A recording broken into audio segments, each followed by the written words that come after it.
নমস্কার দর্শক বন্ধুরা, সনাতন ধর্মে অম্বুবাচী অত্যন্ত পবিত্র এবং গুরুত্বপূর্ণ একটি বিষয়। এই সময় শাস্ত্রমতে এই 3 দিন আমাদের ধরিত্রী মা ঋতুগত পরিবর্তনের মধ্য দিয়ে যান।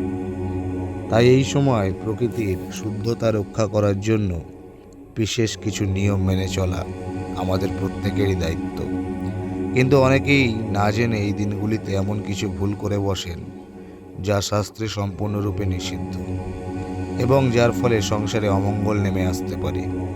আজকের এই ছোট্ট একটি ভিডিওতে আমি আপনাদেরকে বলবো, অম্বুবাচী চলাকালীন এই 7টি মারাত্মক ভুল একদম করবেন না এবং এই সময় পুণ্য লাভের জন্য সঠিক কী জিনিস করা উচিত।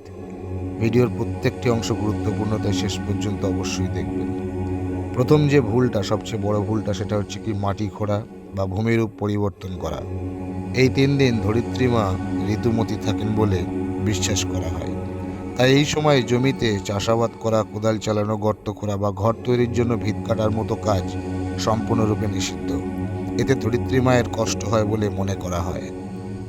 দ্বিতীয় যে ভুল, নতুন গাছ লাগানো বা গাছের ডালপালা ছাঁটা। অম্বুবাচী চলাকালীন মাটির কোনো ক্ষতি একদমই করা উচিত না। তাই এই 3 দিন বাগানে নতুন কোনো গাছ রোপণ করা অথবা গাছের পাতা বা ডালপালা ছিঁড়বেন না। তৃতীয় ভুল, ঠাকুর ঘরের দেবমূর্তি বা দেবী মূর্তি যাই থাক সেগুলো স্পর্শ করা। মা কালী বলুন, দুর্গা বলুন, লক্ষ্মী বলুন বা চণ্ডী বলুন, যে কোনো দেবীর মূর্তি এই সময় সরাসরি স্পর্শ করবেন না এবং তাদের গায়ে হাত দিয়ে কোনো পূজা বা স্নান করাবেন না। চতুর্থ ভুল, এই সময়ে কোনো নতুন কাজ, বিশেষ করে কোনো শুভ কাজ শুরু করবেন না। অম্বুবাচী চলাকালীন বিয়ে, উপনয়ন, অন্নপ্রাশন, গৃহপ্রবেশ কিংবা নতুন কোনো ব্যবসা শুরু করার মতো মাঙ্গলিক কাজ এই শাস্ত্রে সম্পূর্ণরূপে নিষেধ। এই সময়টাকে অশুভ বা অপবিত্র মনে করা হয় না, বরং একে নিবৃত্তি বা বিশ্রামের সময় বলে ভাবা হয়।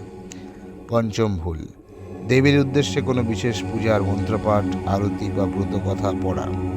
এই 3 দিন দেবীরা বিশ্রামে থাকেন, তাই প্রথাগত কোনো আড়ম্বরপূর্ণ পূজা করা যাবে না। ঘণ্টার আওয়াজ বা শঙ্খধ্বনি করা থেকেও এই সময় বিরত থাকাটাই ভালো। ষষ্ঠ ভুল, নিজের শরীরের যত্ন বা প্রসাধনের অতিরিক্ত ব্যবহার। বিশেষ করে যারা এই সময় কঠোর ব্রত পালন করেন বা আমাদের বাড়ির বিধবা মা বোনেরা যারাই থাকুক, তারা এই 3 দিন চুল বা নখ কাটেন না। এছাড়াও শরীরে সাবান, শ্যাম্পু বা তেল ব্যবহার করাও এই সময় এড়িয়ে চলতে হয়। সপ্তম ভুল, আমিষ খাবার খাওয়া। এই 3 দিন সম্পূর্ণ নিরামিষ এবং সাত্ত্বিক আহার গ্রহণ করতে হয়।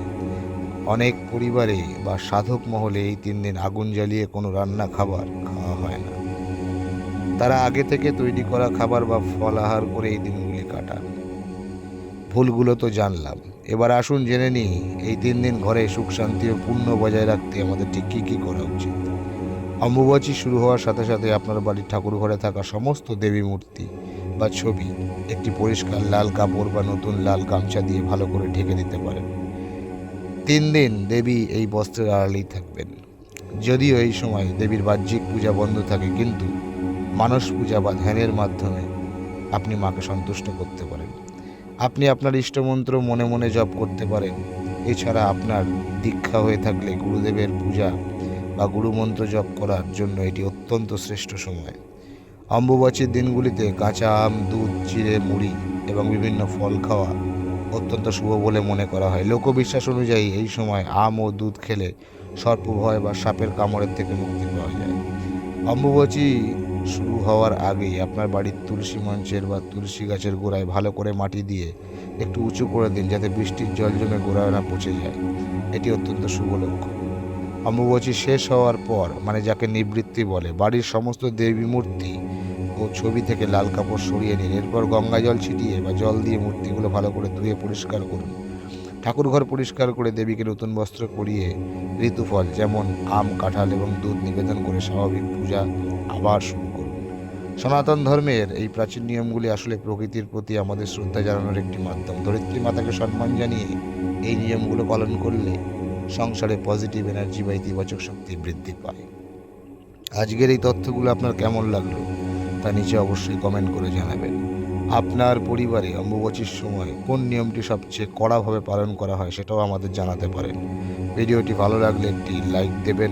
সকলের কল্যাণের জন্য আপনার বন্ধু এবং পরিবারের সাথে শেয়ার করবেন। এই ধরনের ধর্মীয় ও শাস্ত্রীয় তথ্য আরও পেতে চ্যানেলটিকে এক্ষুনি সাবস্ক্রাইব করে রাখবেন।